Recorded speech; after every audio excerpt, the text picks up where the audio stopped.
صبح صبح مشہور سائنٹسٹ عبداللہ کی موت کی خبر اخبار کے فرنٹ پیج پہ چھپی تھی۔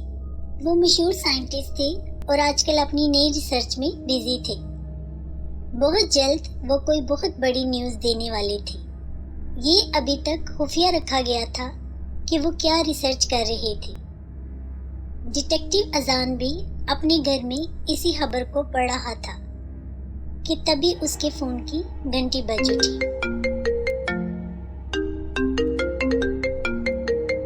کمشنر صاحب کا نمبر دیکھ کے اذان نے جلدی سے فون اٹھایا۔ ہیلو کمشنر صاحب، کیسے ہیں؟ آج صبح ہی صبح میری یاد آ گئی۔ عبداللہ کی موت کی خبر ضرور پڑی ہوگی۔ مجھے تم سے اس کیس کے سلسلے میں کچھ ضروری باتیں کرنی ہیں۔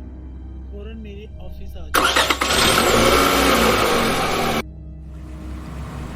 اتنا سنتے ہی اذان پولیس ہیڈ کوارٹر کی طرف نکل پڑتا ہے۔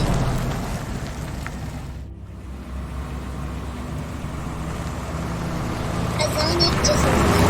اس فیلڈ میں نیا ہونے کے باوجود اس نے اپنی عقل مندی سے کئی مشکل کیس منٹوں میں حل کر دیے تھے۔ کمشنر اس کے کام سے بہت خوش تھے اور اکثر مشکل کیس میں اس کو ہی ہائر کرتے۔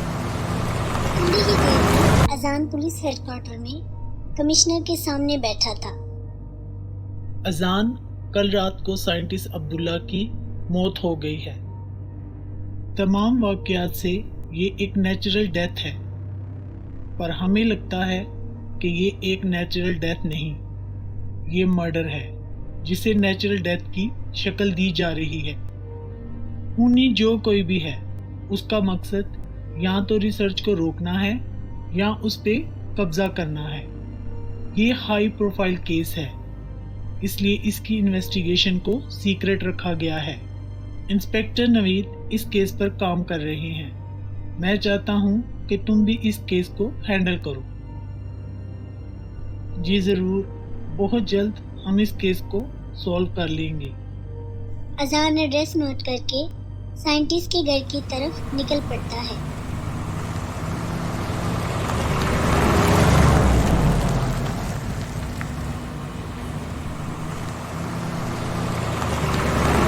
سائنٹسٹ کے گھر پر پہنچنے کے بعد وہ سیدھا انسپیکٹر نوید کے پاس پہنچا۔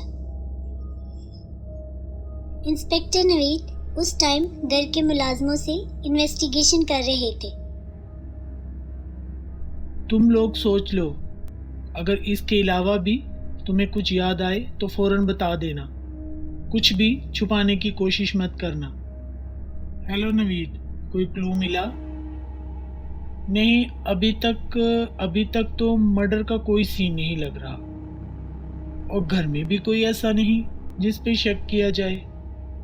یہ دو ملازم ہیں جو پچھلے 5 سال سے کام کر رہے ہیں، اور مجھے نہیں لگتا کہ انہیں سائنٹسٹ کی ریسرچ کی ویلیو کا کوئی خاص آئیڈیا ہے۔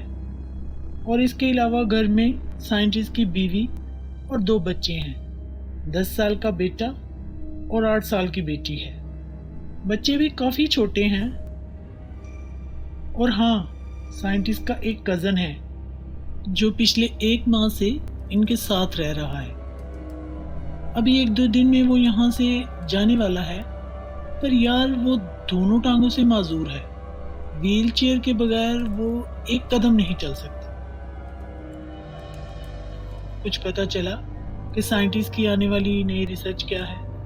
جی بالکل، ان کی مسز نے بتایا کہ وہ آئی سائٹ کے کوئی ڈراپس پہ ریسرچ کر رہے تھے۔ انہوں نے ایسی دوائی بنائی تھی جو آئی سائٹ کے تمام مسائل حل کر دیتی، اور اتنا ہی نہیں، اس دوائی کے مسلسل استعمال سے اندھے لوگوں کی بینائی بھی آہستہ آہستہ واپس آنے لگتی۔ زبردست انوینشن۔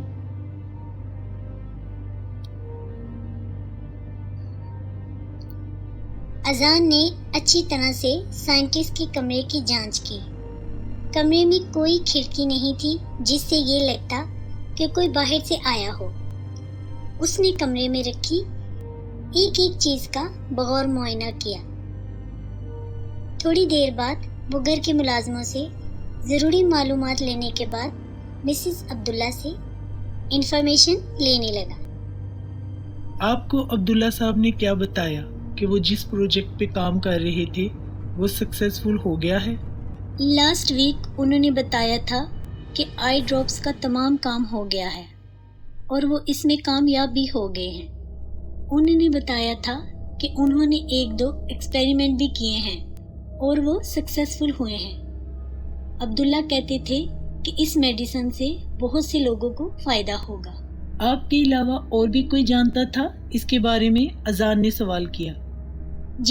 جی ان کا کزن فہد، اس سے وہ ذکر کرتے تھے اور میں نے فہد کو لیب میں آتے جاتے بھی دیکھا ہے۔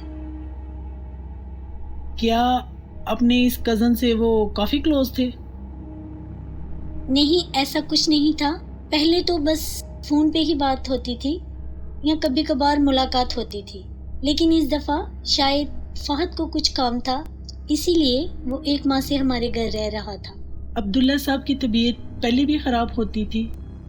جی وہ ہارٹ پیشنٹ تھے، اس لیے ڈیلی میڈیسن لیتے تھے۔ کبھی کبھار جب بی پی زیادہ ہائی ہو جاتا تو پھر ان کی طبیعت بگڑ جاتی تھی۔ آپ کو کب لگا کہ ان کی ڈیتھ ہو گئی ہے؟ اذان ہر بار ڈیٹیل سے جاننا چاہتا تھا۔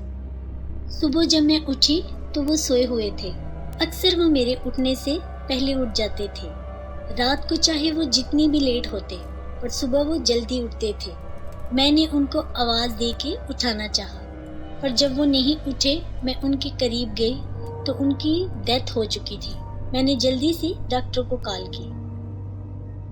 آپ کے روم کا دروازہ لاک تھا؟ جی دروازہ اندر سے لاک تھا، میں نے ہی کھولا۔ اذان واپسی پر بھی اسی کیس کے متعلق سوچتا تھا۔ گھر پہنچ کے بھی وہ کیس ہی میں الجھا ہوا تھا۔ تمام واقعات اور حالات یہی ثابت کر رہے تھے کہ یہ نیچرل ڈیتھ تھی۔ کیس سمپل تھا۔ سائنٹسٹ عبداللہ ہارٹ پیشنٹ تھے، ہارٹ فیل ہونے سے ان کی ڈیتھ ہوئی تھی، پر اس کا دماغ اس بات کو ایکسیپٹ نہیں کر رہا تھا۔ دوسرے دن وہ انسپیکٹر نوید کے ساتھ سائنٹسٹ کے گھر آیا تو سب سے پہلے لیب میں گیا۔ اچھی طرح سے چیک کرنے کے بعد بھی اذان کو نہ تو سائنٹسٹ کی ایجاد کردہ میڈیسن ملی اور نہ ہی اس کا فارمولا ملا۔ مسٹر فہد، لگتا ہے آپ اور عبداللہ صاحب کافی کلوز تھے۔ اذان اسے بغور دیکھتے ہوئے بولا۔ جی بالکل، وہ مجھے اپنے چھوٹے بھائیوں کی طرح سمجھتے تھے، فہد مسکراتے ہوئے بولا۔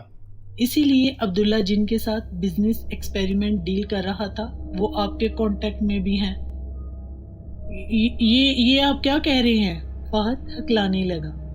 مسٹر فہد، اب بچنے کا کوئی راستہ نہیں۔ آپ کے فون کالز کی تمام ڈیٹیل اور وائس ریکارڈ ہمارے پاس موجود ہے۔ انسپیکٹر نوید سمیت باقی تمام افراد بھی کمرے میں آ گئے۔ ڈیٹیکٹیو اذان نے بتایا کہ بہت سے لوگ عبداللہ صاحب کی میڈیسن اور اس کا فارمولا خریدنا چاہتے تھے، پر عبداللہ صاحب اس میڈیسن کو انسانی بھلائی کے لیے استعمال کرنا چاہتے تھے۔ پھر ان میں سے کچھ لوگوں نے فہد سے رابطہ کیا کیونکہ وہ جانتے تھے کہ فہد کا عبداللہ صاحب کے گھر آنا جانا تھا، اور فہد جانتا تھا کہ عبداللہ ہارٹ پیشنٹ ہیں اور روزانہ رات کو میڈیسن لیتے ہیں۔ انہی راستے سے ہٹانے کا یہ سب سے ایزی پلان تھا۔ میں نے جب عبداللہ صاحب کی میڈیسن کی بوتل دیکھی تھی مجھے تب ہی شک ہوا تھا۔ اس پہ کسی کے بھی فنگر پرنٹس نہیں تھے، کسی نے جان بوجھ کے فنگر پرنٹس مٹائے تھے۔ اور پھر جب عبداللہ صاحب کی بلڈ رپورٹ آئی تو اس میں کچھ ایسی میڈیسن کے سیمپل ملے جو ہارٹ پیشنٹ کے لیے نقصان دہ تھی۔ جب میں نے انویسٹیگیشن کی تو سب کچھ کلیئر ہو گیا۔ فہد نے اپنا جرم قبول کر لیا اور انسپیکٹر نوید نے اسے اریسٹ کر لیا۔